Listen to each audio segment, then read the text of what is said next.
Welcome back to the Sell Side Podcast. I'm Michael Stanley, and today we've got Brent Thompson from Next Gen Crane and Rigging. Brent, thanks so much for being on the podcast. Yeah, glad to be here.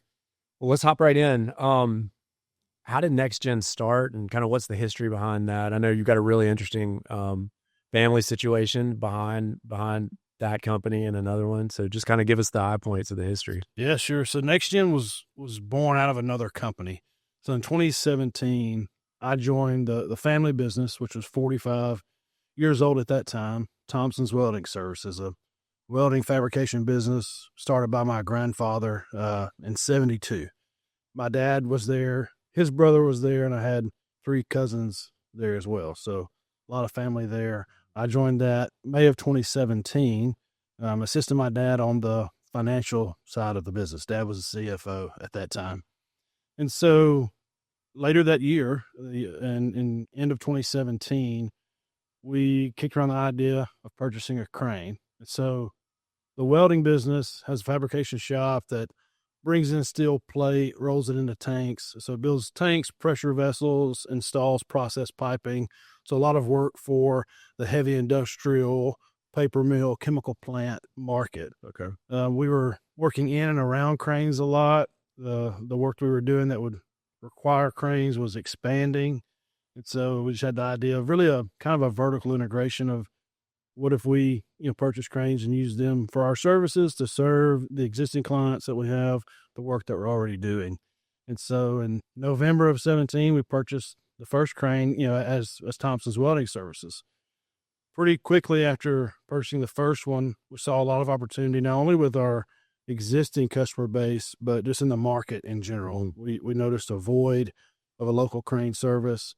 We believed that if we built out this capacity, we could find new clients, we could work in new spaces. And so in early 2018, we started discussing additional crane purchases. And as we were going through that discussion, we realized that we need to separate this really as a different segment of the business. Some liability protection there, but also, primarily for marketing and advertising purposes of, cranes are expensive. We want them to stay busy. We don't think an unknown client will call a welding shop looking for a crane, but they'll call a crane company. Right. And so that's where it began. Okay. That's awesome. So, you kind of mentioned that you bought the cranes and kind of leaned in that direction. Talk us through a little bit more detail about like that decision process. So when did you decide, hey, this is a totally separate deal and we're gonna take it, in a different direction? Yeah, good question. So as we were deciding on crane number 1, that came about in our normal end of the year discussions of capital investment. I always believed in investing in the company. What do we need something new of? What needs to be replaced, repaired? Those kind of discussions. And so that's where it came up of, well, if we're going to invest in something, spend some money on an asset this year, what about kind of stepping into left field and looking at a crane? Yep. And so when crane number 2 came around, or the idea of it, it was a pretty quick stair step of realizing, this needs to be kind of standing on its own. Mm-hmm. Obviously, there's liability concern there. It's a whole different insurance game for cranes. It's just a different operation altogether. And I pushed in that direction really from an interest standpoint. I like creating, I like building within business. Doing the same thing for a long time, I get bored at. That's not always a good thing. And so the idea of something new, of a new name and a new brand and a chance to do things differently. We had a very healthy, successful company. It was 45 years old. And so some things are entrenched, mm-hmm. and plenty of good things, maybe all good things, but opening a new brand I saw as an opportunity to start from scratch again and try something else. I come from a long line of entrepreneurs, of business starters and owners. And so there was probably that piece too of, hey, this is a chance for me to try to create something and build something. It wasn't in a selfish way of this is my creation, but just a chance of I have a clean board in front of me now and I can start from zero. So let's see what we can do. So how did what were the family dynamics like inside of that between your extended family and then, your dad came with you and you got to work alongside him? How did that conversation go? Yeah. So the decision to begin the business and purchase a crane was a collective decision of all the family members that were working in the business. And so my uncle has 3 children. They all work in the welding business, and my dad and I were there as well. So, 6 of us, doing my math right, sitting around the table, made that decision. And it was really a simple calculus, to be honest. We liked the idea of the investment. We believed our customers would use our cranes. We had really strong, multi-decade customer relationships. We said, well, we're using cranes now that aren't ours, or crane providers that aren't us. We believe our customer will pivot to us if we open up this line. And that proved to be true. So the calculus was really, how do we invest in this well? How do we kick it off properly? We want it to be made official to our customers, let them know what we're trying to do. We have to hire the expertise. We had some crane operators on staff at that time, but wanted to bring in, some more knowledge and expertise of true around the clock career crane operators. So I had those discussions. It was really a question of, can we manage it? Can we still get our arms around it? We're adding something new. If everybody can sign off on new process, new company, can we do this? And everyone gave a thumbs up. And so we moved forward pretty quickly. And was your dad kind of from day one like, hey, I'll go with you? Yeah, absolutely. That's his personality. He's a creator and a builder as well in that sense.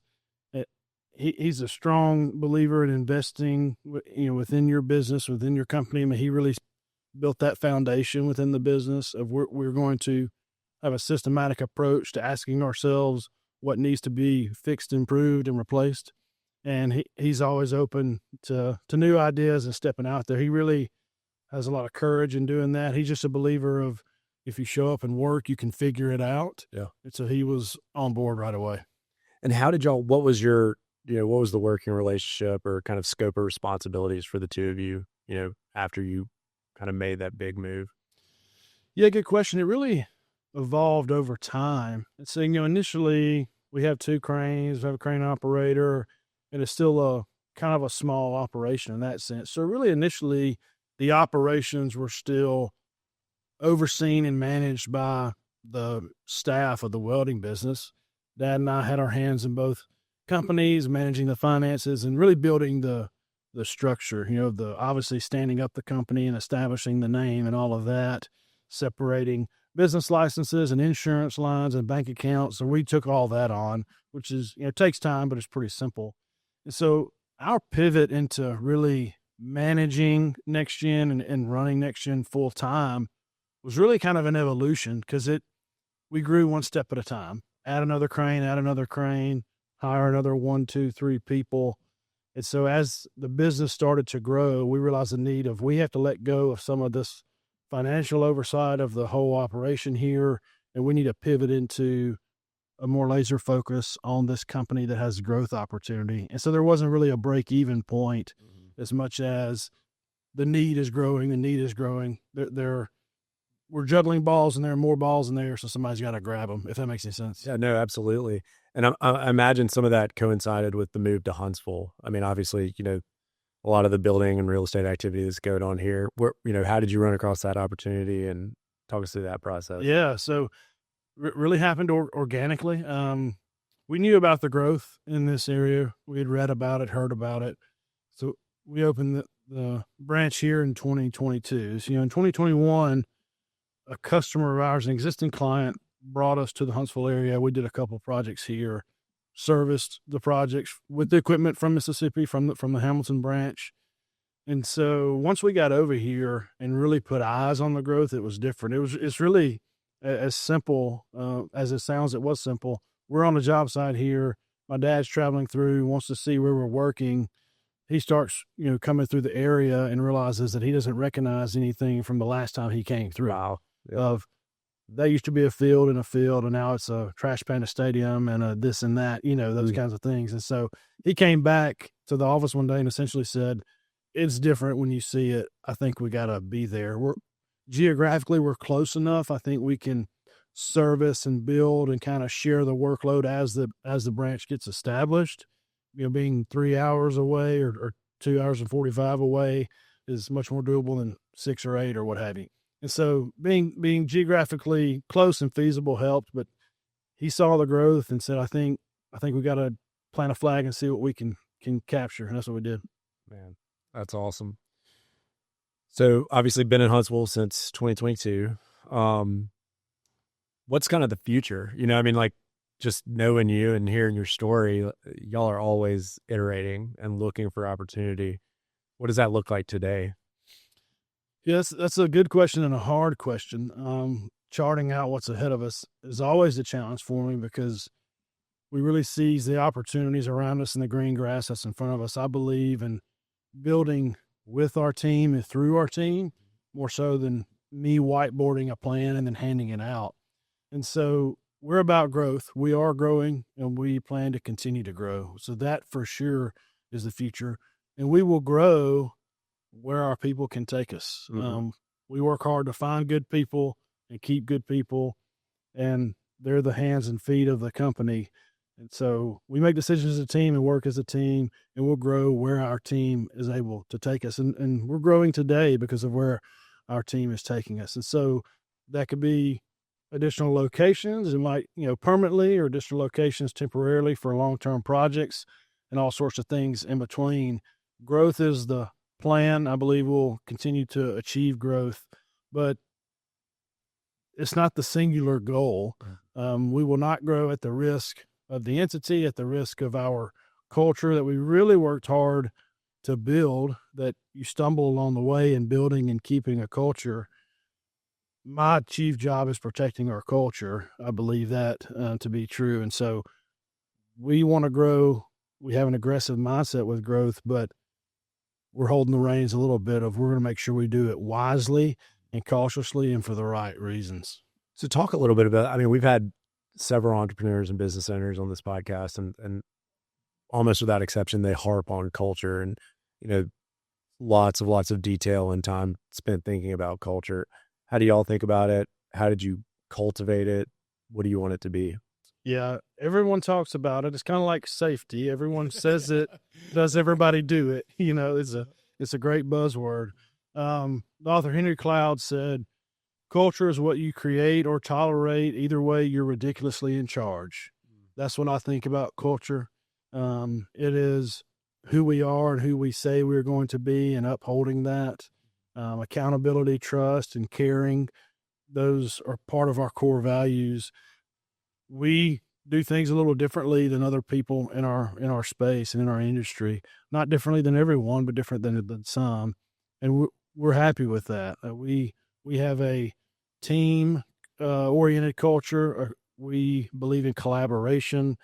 Everybody wears multiple hats. We work together as a group. There's not really a lot of isolated silos in a lot of ways. And so I work fiercely to protect it. You have to hire well, and you have to fire quickly.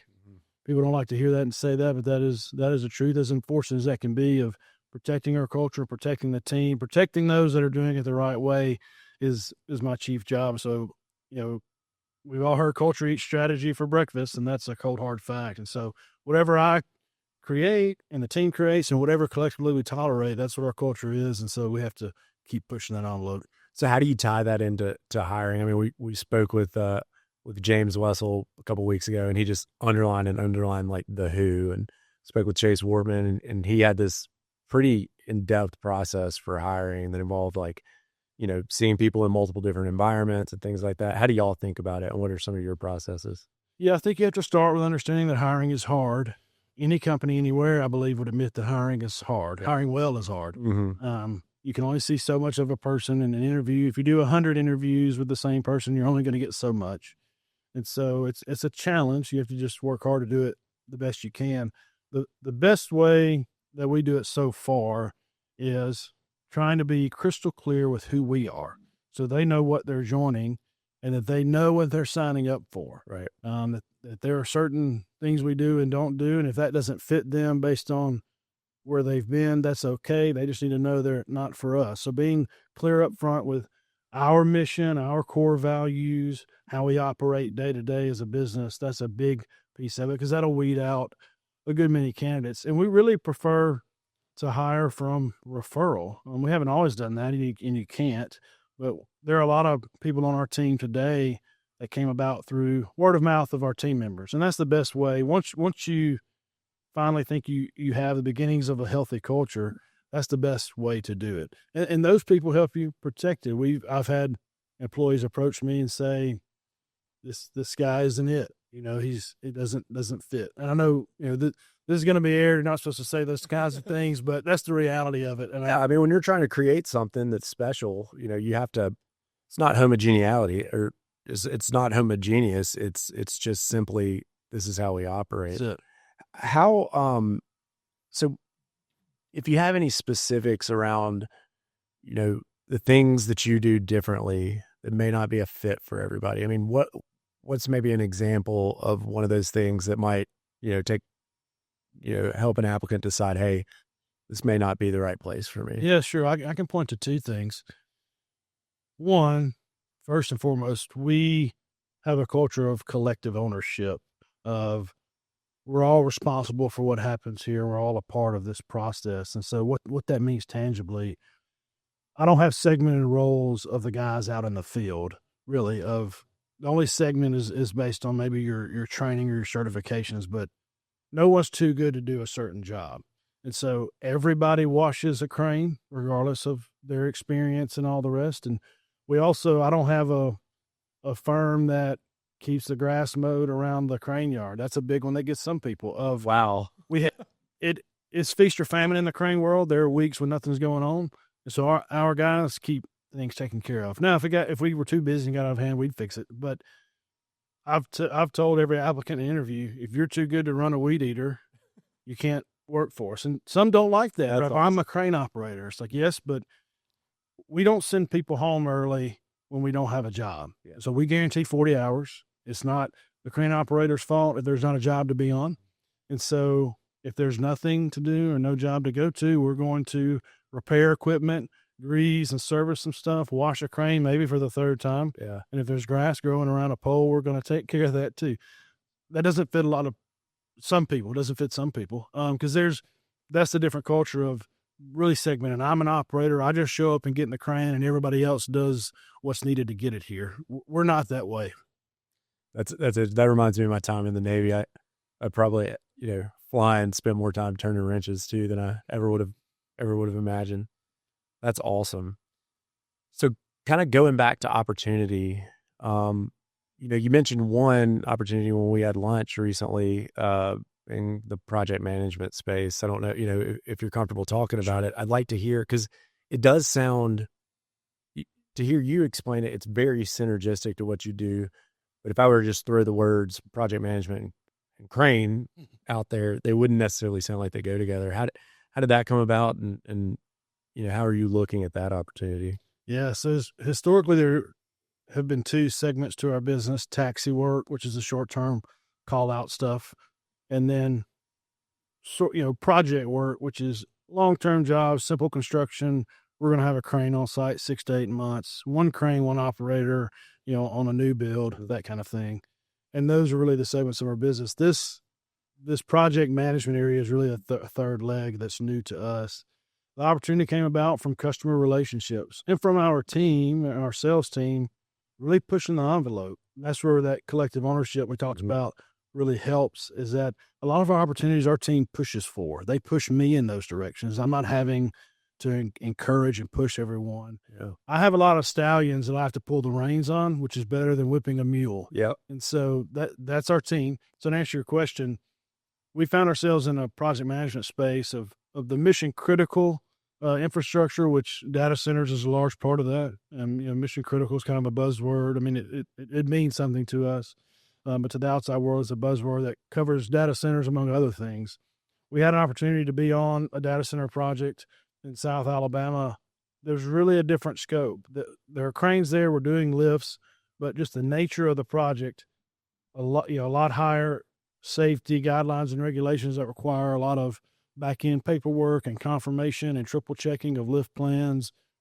Really hands-on approach is the only way to push this project through and get it to completion. And so that was new. It's no longer we're sending operators and we're sending a crane and that's it. I know we have to have a staff now that isn't touching the crane, that manages schedule and workflow and permitting and reporting and all the rest, because it's just sites of that size and as fast as they're building them, it's just chaos. And that's not an indictment. That's just a statement. It's just chaos. And we decided to take on the mantle of, we're going to step in and manage this. And we're going to sell that to our customer of, we're going to do more than a lot of, folks in our industry may do, which the standard is, hey, I'm only responsible for what's above the hook. I'm in the crane, I'm operating, whatever happens past that is on you. We decided we're going to be above and below the hook.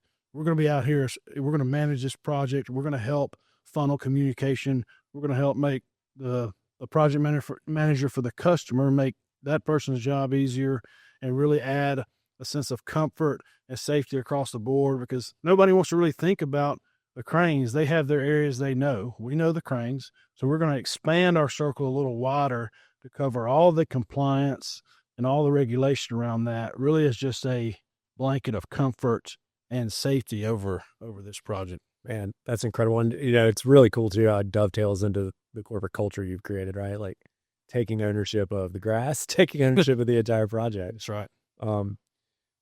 So kind of along that line, we've talked about growth of the crane business, growth of the culture, future strategic opportunities. How do you or your team think about inorganic growth? Seeing firms that have similar either cultures or opportunities, business lines, that you might consider acquiring and adding to your team. Is that a line of thought y'all have ever gone down? It has gone through my mind a time or two. It's not really strong on the radar right now. I have a lot to learn in that space for that to ever really be a thought that's on the forefront. It certainly happens in our industry all the time, as in most industries. It's very common. There are companies out there that are probably ripe for that kind of setup as well. The challenge for me intellectually is that culture piece. Even if I can guarantee that the employees would stay and I can guarantee the book of business would last, how do I migrate and take this culture and plant it in a place that maybe also has a great culture, but for sure has a different culture? Even if it's top notch, it's going to be different than ours. Migrating that is an intellectual challenge for me to think through. And so that's why I haven't really carried that thought much further. And it's just not on our radar at this point in the life cycle of our business anyway.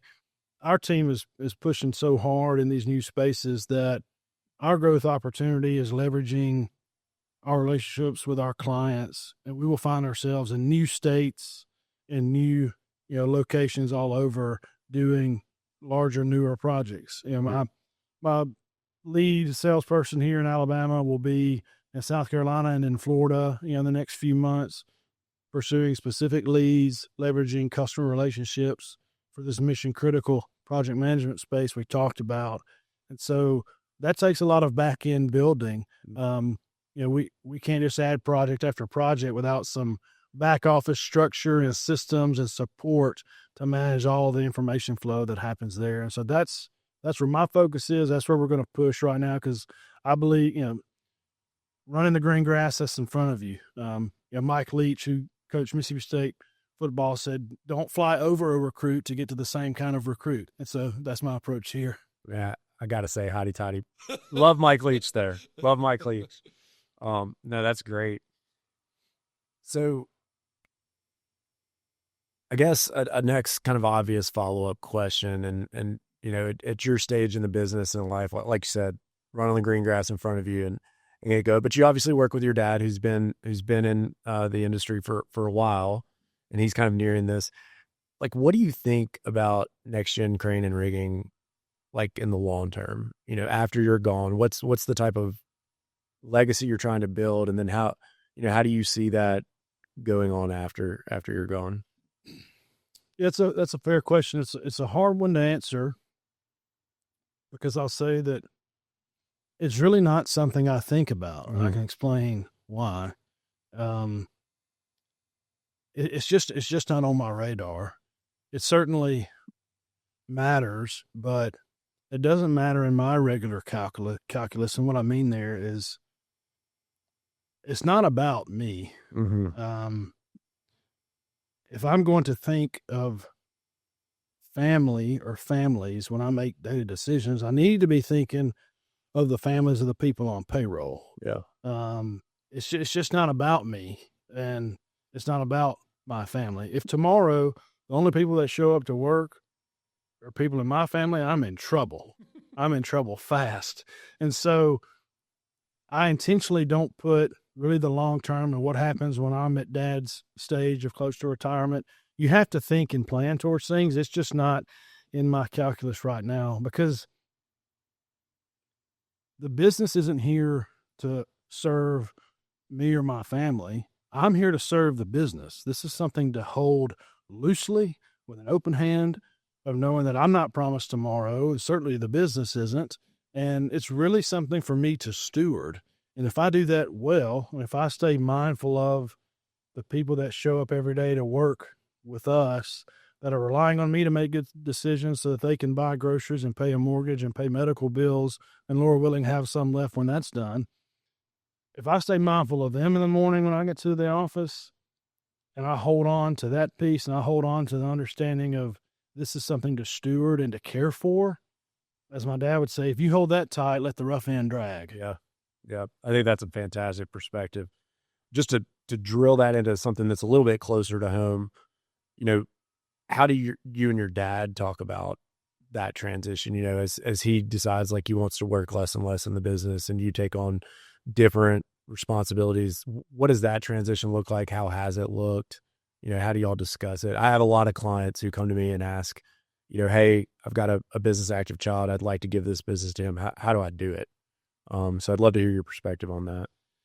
Yeah, I think we do it well. Or I think Dad has done it really well. I think my grandfather did it well and probably set some of that foundation. But,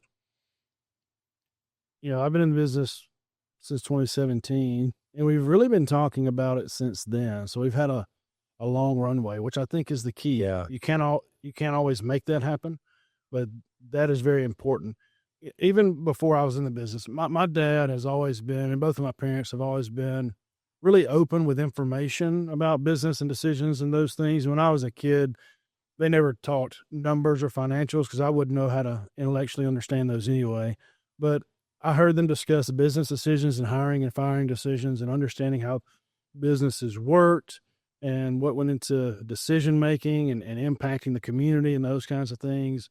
And as I would have questions about this person or this business or this relationship, Dad always answered those. He always shared that information with me. And so that foundation has been built for a long time of, I know I can get my questions answered, even if I'm not in a position where I should be or that it's my business right now. Dad will tell me. He's never withheld anything from me as far as understanding the business and the dynamics there. And so to speed that up to the question, it's gone smoothly. Really, he gets the credit for that. My dad is a very, very confident man.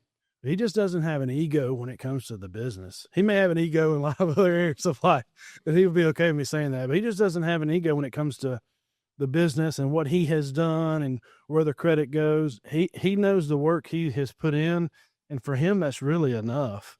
And he knows that I see it, and so he's good.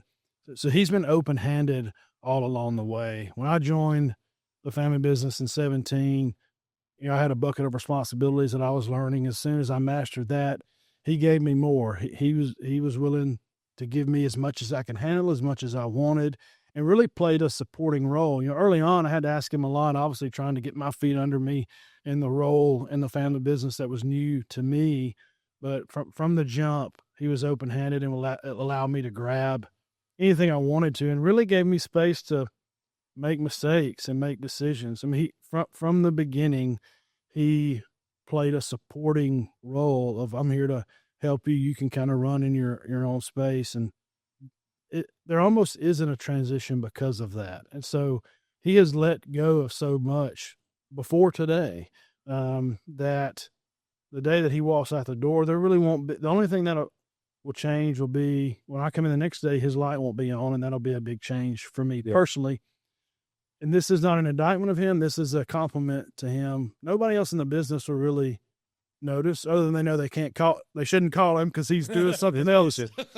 But he has let go of so much and has been there beside me saying, you make decisions and let me know what you need from me, that it's all already really been handed over. I think that's the key of the idea of, well, here's the box of all the important things. I'm going to give it to you on Friday, and then Monday it's yours. That's why it doesn't work well. You got to do that beforehand. And he has done that. He shows up to the office every day, and he has a few things that are in his wheelhouse of he takes care of, but he's really there waiting on me to say, hey, help me with this. And so it's interesting, is that dichotomy of we work together less than we ever have, in a sense of, I'm doing this really tactical thing and I need your help on this tactical thing. But we talk more than we ever did, because now it's just strategy and philosophy and what's coming next and what do you think about this? And he's great at distilling down a lot of blabber that I give to what really matters. And so that's helpful. Yeah, I had a chance to meet him at our lunch, and all those I can, my limited experience can definitely vouch for. It's really interesting to hear that progression. So often,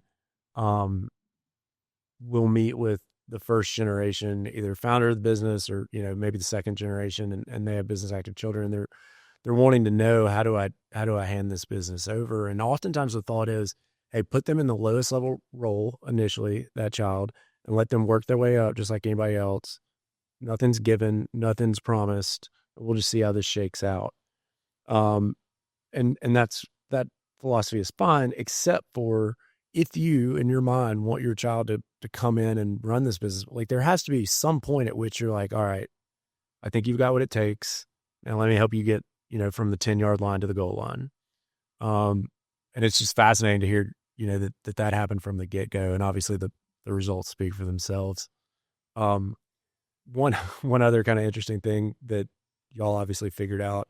I had a client walk in my office the other day and was like, hey, what do I need to do to start prepping my business, for if I sell or if I hand it over? Like, what are the things other than simply operating it I need to do? And the first thing always is, like, you need to get your business to a point where it can basically run without you. You have a solid level of middle management that can handle day-to-day operations, and you get to free yourself up for long-term thinking. When did that, it sounds like y'all are kind of in that phase, your dad is, and you are. Was that a conscious in next gen, or in next gen specifically? Was there a time when that transition happened where you were more working on the business than working in it? Yeah, that's a great question. I don't know if there's a specific, mark along the timeline. The nature of the business itself, pushed us in that direction, I think. So if you think about the legacy business, the welding company, my grandfather started it as a one-man shop. It was originally Bill's Welding Shop before it became Thompson's Welding Services. And my dad was 8 when that business started. So my dad can weld and his brother can weld, and they grew up in and around that business. And so managing and running something like that, when, like today, my uncle and my cousin might be the 2 best welders in the company, or certainly close. Right. Right. And so there's that deep connection to the craft and to really understanding that top to bottom and kind of pushing that out. And there are a lot of companies that have been built that way and run that way. When we open next gen, it's different. Nobody in the family's a crane operator. Dad can't operate a crane. I can't operate a crane today. And, the business has been around since 2018. Neither one of us can operate a crane. So that nature right away, especially as we started to grow, pushed us into, we have to rely more on our people, which I like anyway. And I'm comfortable doing that, but we have to hire good people and rely on them, because they are the experts. If I started operating today, I'll never catch the leaders I have on my team. They've been doing it too long. They've seen too much. And so that natural structure of, we're going to have to lean on you and your expertise. And when a customer calls, you have to go look at the job. We can go look at it together, but I need you there. Yeah. You've seen so much. You know how to troubleshoot. And so leaning on the team from the beginning was really built out of the structure. I don't know if I answered your question. No, absolutely. So yeah,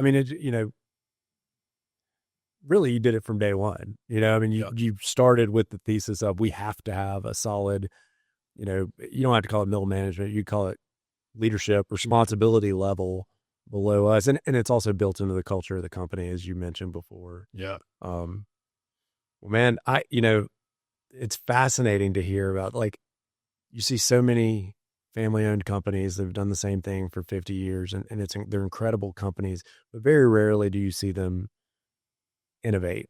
And that's what I thought was so fascinating about y'all's story. So I really appreciate you being on with us. Thanks so much for coming in. Yeah, I had a blast. Thank you. Absolutely. Thanks. All right.